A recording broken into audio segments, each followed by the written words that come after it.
ये वो 41 मजदूर हैं जिनका 17 दिन सुरंग में फंसे रहने के बाद पुनर्जन्म हुआ है।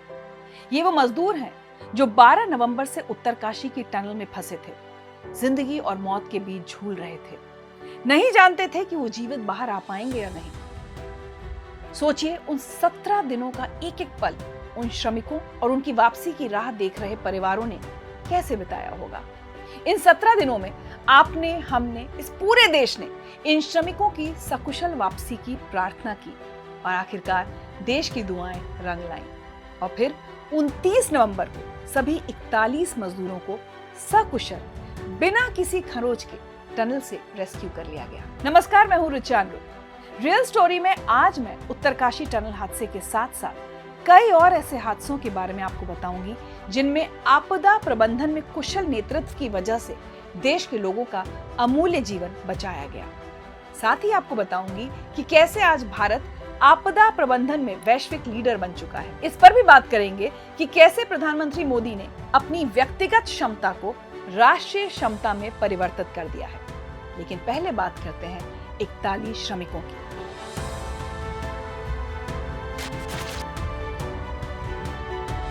शुक्र है कि 41 के 41 श्रमिक सुरक्षित हैं, स्वस्थ हैं, सकुशल हैं। ये श्रमिक दूसरा जन्म देने के लिए ईश्वर का धन्यवाद कर रहे हैं। रेस्क्यू ऑपरेशन की सफलता का श्रेय लगातार 17 दिनों से काम में लगी तमाम एजेंसीज को दे रहे हैं। जीवनदायी प्रयास के लिए उत्तराखंड की धामी सरकार और केंद्र की मोदी सरकार की तारीफ कर रहे हैं। सबसे पहले तो मैं सभी आपके और आपके सभी साथियों को बधाई देता हूं। एक सुखरूप हम इतने संकट के बाद भी निकल पाए और मेरे लिए तो बहुत ही खुशी की बात है। मैं शब्दों में वर्णन भी नहीं कर सकता हूं, वरना कुछ भी बुरा हो जाता तो शायद मन को इतनी कैसे संभाल पाते कहना कठिन था। तो ये केदारनाथ बाबा की, बद्रीनाथ भगवान की कृपा रही। आप लोगों ने बहुत बड़ी हिम्मत दिखाई और एक दूसरे का हौसला बनाए रखा, ये सबसे बड़ी बात है।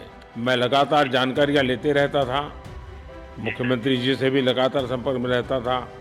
मेरे पीएमओ के भी अफसर वहाँ आकर के बैठे थे, तो जानकारियाँ रहती थी, लेकिन चिंता तो कम होती नहीं है। जानकारियों से तो समाधान तो होता नहीं है।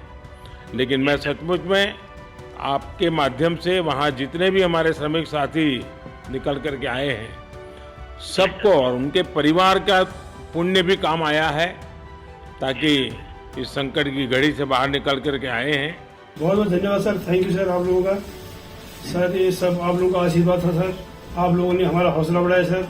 हमारे माननीय मुख्यमंत्री पुष्कर सिंह धामी साहब हमसे बार बार बात करते थे सर, वो हमसे हमारे कॉन्ट्रैक्ट में बराबर बने रहते थे सर। प्रधानमंत्री नरेंद्र मोदी के लिए मानव जीवन अमूल्य है और ये एक प्रमाणित तथ्य है। पिछले 5 दशक में ऐसे बहुत से अवसर आए हैं जब आपदा में उन्होंने कुशलता का परिचय देते हुए एक एक मानव जीवन की कद्र की है। 2022 में the Lancet infectious diseases journal में एक मॉडलिंग स्टडी प्रकाशित हुई। स्टडी के प्रमुख लेखक यूके के इंपीरियल कॉलेज के ओलिवर वॉटसन ने दावा किया कि भारत में 8 दिसंबर 2020 और 8 दिसंबर 2021 के बीच कोविड-19 की वजह से जाने वाली 42 लाख जानें बचाई गई और ये पूर्णतया सत्य है।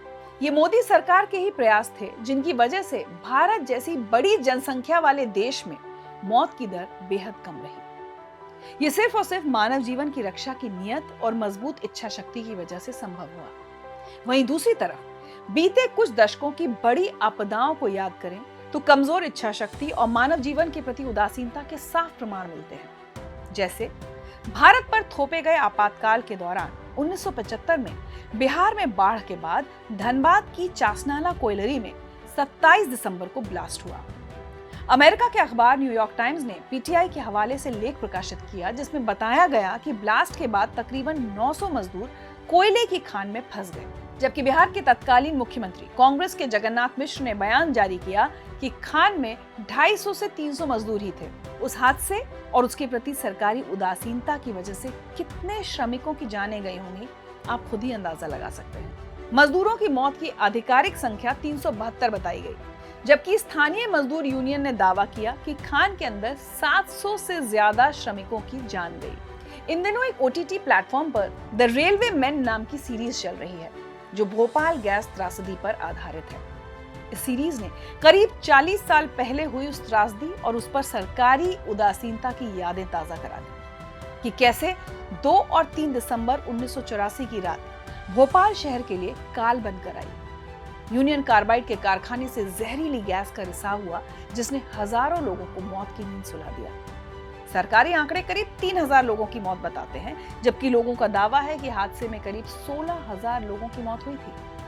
5 लाख से भी ज्यादा लोग प्रभावित हुए थे, जिनकी जिंदगी मौत से भी बदतर हो गई थी। ये आंकड़ा कम हो सकता था अगर तत्कालीन कांग्रेस सरकार ने त्वरित कार्रवाई की होती। एक तरफ जहां चासनाला या भोपाल गैस त्रासदी जैसी आपदाओं में कांग्रेस के शर्मनाक डिजास्टर मैनेजमेंट का इतिहास है, तो वहीं दूसरी तरफ नरेंद्र मोदी व्यक्तिगत संवेदनशीलता और कुशल डिजास्टर मैनेजमेंट का इतिहास रच रहे हैं, जिसे हम हाल की कई घटनाओं में देख ही चुके हैं। ऐसा बिल्कुल नहीं है कि नरेंद्र मोदी ने प्रधानमंत्री बनने के बाद ही मानव जीवन के महत्व को समझा है। बात 11 अगस्त 1979 की है, जब गुजरात के मोरबी में मच्छू नदी पर बना डैम टूट गया, जिसके कारण पूरा शहर बाढ़ की चपेट में आ गया। सरकारी आंकड़ों के मुताबिक 1439 लोगों की जान गई थी। हादसे के बाद पूर्व प्रधानमंत्री इंदिरा गांधी गुजरात के मोरबी दौरे पर पहुंची। इंदिरा गांधी की वो तस्वीर पूरे देश ने देखी जब उन्होंने रुमाल से नाक को ढका था। उस समय नरेंद्र मोदी सिर्फ RSS के एक स्वयंसेवक थे। उन्होंने गंदगी और कीचड़ में उतरकर सेवा भाव से राहत और बचाव का काम किया। वहां के युवाओं में हताशा को दूर करने के लिए एक पत्र लिखा और उस पत्र को घर घर तक पहुंचाया गया। इस एक कार्य ने मोरबी में हताशा की भावना को खत्म कर आशा का भाव जगा दिया और पूरा मोरबी उठ खड़ा हुआ। उस समय मोरबी के डिजास्टर रिलीफ सुपरवाइजर IAS अधिकारी HK खान थे।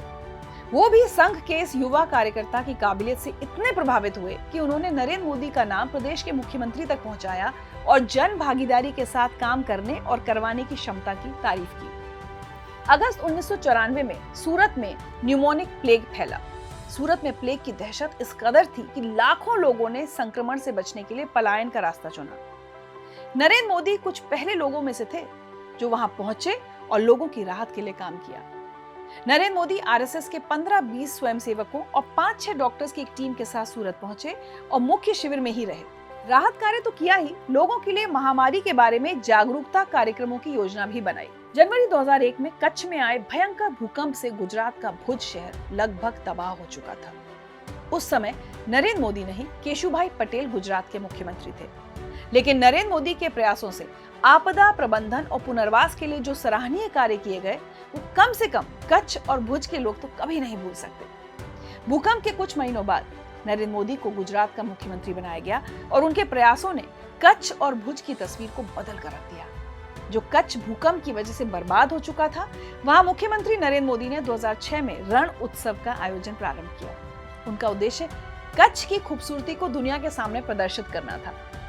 रण उत्सव के माध्यम से गुजरात राज्य को वैश्विक पर्यटन मानचित्र पर एक अलग पहचान प्रदान करना था और वो सफल हुए।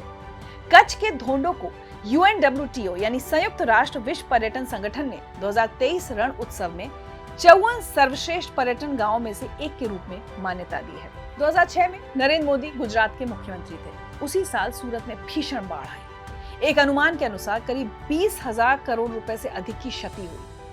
मुख्यमंत्री मोदी कुछ ही घंटों में बाढ़ग्रस्त इलाकों में पहुंच गए। उन्हें सूरत के आपदा प्रभावित इलाकों में आपदा प्रबंधन प्रयासों का नेतृत्व करते देखा गया। उन्होंने न सिर्फ नाव में बैठकर जलमग्न शहर की स्थिति का जायजा लिया, बल्कि बाढ़ग्रस्त इलाकों तक पहुंचने के लिए उन्होंने दमकल की गाड़ी भी चलाई। कच्छ भूकंप के बाद सूरत की बाढ़ गुजरात के नए आपदा प्रबंधन मॉडल के लिए एक परीक्षा की तरह थी। सूरत बाढ़ के दौरान SMS, FM रेडियो और दूसरे कई माध्यमों से लोगों को समय पर चेतावनी संदेश दिए गए, जिससे बड़ी संख्या में मौतों को रोकने में मदद मिली। पहले से बनाया गया डेटाबेस बहुत मददगार सिद्ध हुआ। राष्ट्रीय स्तर पर आज इसी उद्देश्य के लिए IDRN यानी भारत आपदा संसाधन नेटवर्क मौजूद है। सूरत में राहत और बचाव का काम बहुत ही तेजी से किया गया ताकि 72 घंटों के भीतर स्थिति सामान्य हो जाए। 2013 में उत्तराखंड में जून के महीने में आई भयंकर बाढ़ ने पूरे देश को हिलाकर रख दिया था। प्रदेश में और देश में विरोधी पार्टी कांग्रेस की सरकार होने के बावजूद नरेंद्र मोदी ने अपने सरकारी साथियों के साथ उत्तराखंड पहुंचकर डेरा डाल दिया और जब तक सभी गुजरातियों को वहां से निकाल नहीं लिया तब तक वहीं डटे रहे। आपका सवाल होगा कि सिर्फ गुजरातियों को क्यों? तो जवाब है कि उस समय उनके पास मुख्यमंत्री के तौर पर सिर्फ गुजरात का ही कार्यभार था। 2014 में नरेंद्र मोदी ने भारत के प्रधानमंत्री के रूप में कार्यभार संभाला। गुजरात में अपने अनुभवों से प्रेरणा लेते हुए उन्होंने आपदा में अवसर को हर नई नीति का एक प्रमुख पहलू बनाया।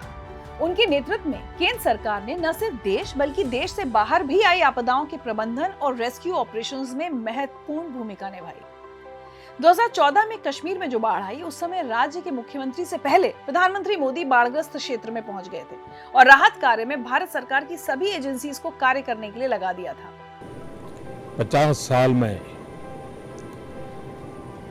ऐसी मुसीबत ना आई हो, ऐसी मुसीबत जम्मू कश्मीर के लोगों पर आई है। हमारे गृह मंत्री जी श्रीमान राजनाथ सिंह जी कल आए थे, उन्होंने काफ़ी जानकारी एकत्र की थी। केंद्र सरकार लगातार राज्य सरकार के संपर्क में रही है। आर्मी, एयरफोर्स, एनडीआरएफ राज्य सरकार के साथ मिलकर के अच्छे कोऑर्डिनेशन से रिलीफ ऑपरेशन को बहुत ही तेज गति से आगे बढ़ा रहे हैं। 2015 में यमन में सरकार और हूती विद्रोहियों के बीच जंग छिड़ गई। तब मोदी सरकार ने ऑपरेशन राहत के तहत 4,500 से ज्यादा भारतीयों को रेस्क्यू किया। यहाँ पर तो उन्होंने अपनी कूटनीतिक कुशलता का ऐसा परिचय दिया कि सिर्फ भारत के लोगों को निकालने के लिए सऊदी अरब रोज 2 घंटे का युद्ध विराम करता था। 2015 में ही नेपाल में भूकंप आने के बाद ऑपरेशन मैत्री के नाम से बड़े पैमाने पर रेस्क्यू और रिलीफ ऑपरेशन चलाया गया था, जिसमें करीब 6,000 भारतीय और विदेशी नागरिकों को बचाया गया था। साल 2016 में बेल्जियम में 3 आत्मघाती बम विस्फोट हुए थे। तब आपदा में फंसे उस देश से 800 भारतवासियों को एम्स्टर्डम तक बुलवाया गया और फिर वहां से भारत पहुंचाया गया। साल 2020 में कोविड-19 ने पूरी दुनिया को संक्रमित कर दिया था। तब मोदी सरकार ने ऑपरेशन समुद्र सेतु चलाया। भारत सरकार और भारतीय नौसेना ने करीब 4,000 भारतीयों को उनके घर पहुंचाया। साल 2021 में वंदे भारत मिशन चलाया गया।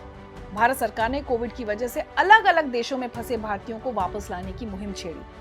लंबे ऑपरेशन में 60 लाख लोगों को वापस भारत लाया गया। 2021 में ही ऑपरेशन देवी शक्ति शुरू किया गया, जब भारतीय वायुसेना ने अफगानिस्तान में तालिबान की सरकार आने के बाद काबुल एयरपोर्ट से भारतीयों को बाहर निकाला। 2022 में ऑपरेशन गंगा मिशन के तहत यूक्रेन में रूस के साथ सैन्य संघर्ष के दौरान 22,000 भारतीय छात्र छात्राओं को स्वदेश लाया गया। एक सक्रिय युद्ध स्थल से अपने लोगों को बचाने का ये विश्व इतिहास का सबसे बड़ा रेस्क्यू ऑपरेशन था। जब विकसित देशों ने भी अपने नागरिकों को अपने हाल पर छोड़ दिया था, तब भारत ने तिरंगे की शक्ति को प्रदर्शित करते हुए सिर्फ भारत ही नहीं, अन्य राष्ट्रों के छात्रों को भी रेस्क्यू किया और दुनिया ने यहाँ भी पीएम मोदी की कूटनीतिक कुशलता का लोहा माना। ऑपरेशन गंगा के बाद 2023 में भारत सरकार ने ऑपरेशन कावेरी चलाया, जिसके तहत सूडान युद्ध में फंसे भारतीयों को रेस्क्यू किया गया। नरेंद्र मोदी ने गुजरते समय के साथ आपदा की परिभाषा को ही बदल कर रख दिया। चाहे वो सूरत, जम्मू कश्मीर, केरल या उत्तराखंड की बाढ़ हो, नेपाल और टर्की का विनाशकारी भूकंप हो या दुनिया के किसी भी कोने में हो रहा युद्ध, जब जब भारतीय नागरिकों को रेस्क्यू करने की बात आई तो नरेंद्र मोदी के सक्रिय दृष्टिकोण और त्वरित कार्रवाई ने हमेशा लोगों की जान बचाई और समय पर राहत प्रदान की। प्रधानमंत्री मोदी का दृष्टिकोण आपदा के समय राष्ट्रीय सीमाओं से परे है। उन्होंने अपने प्रयासों से सुनिश्चित किया है कि आपदा प्रबंधन में भारत ग्लोबल लीडर के रूप में स्थापित हो, जिसके लिए 2019 में उन्होंने संयुक्त राष्ट्र जलवायु शिखर सम्मेलन में आपदा प्रतिरोधी बुनियादी ढांचे के लिए CDRI यानी coalition for disaster resilient infrastructure का गठन किया। वैश्विक इंफ्रास्ट्रक्चर नेचुरल डिजास्टर्स का सामना कर सके, इसके लिए Bharat coalition for disaster resilient infrastructure की शुरुआत कर रहा है। मैं सभी मेंबर स्टेट्स को इससे जुड़ने के लिए आमंत्रित करता हूं। प्रधानमंत्री नरेंद्र मोदी ने अपने व्यावहारिक अनुभव, नेतृत्व और दूरदर्शिता से आपदा प्रबंधन के प्रति भारत के दृष्टिकोण को बदल दिया है। जमीनी स्तर से लेकर वैश्विक मंच तक उनकी पहल ने आपदा प्रबंधन के क्षेत्र में न केवल भारत को मजबूती से स्थापित किया, बल्कि संकट के समय में उनके प्रयास देश को आशा की गारंटी है। और वही गारंटी उत्तरकाशी टनल से बाहर आए इन 41 श्रमिकों के चेहरों पर देखी जा सकती है। रियल स्टोरी के इस एपिसोड में आज के लिए इतना ही। आज की रियल स्टोरी पर अपनी राय हमें लिखकर जरूर भेजें। अगले एपिसोड में किसी और विषय की रियल स्टोरी के साथ आपसे जल्द मुलाकात होगी। तब तक स्वस्थ रहिए और प्रसन्न रहिए।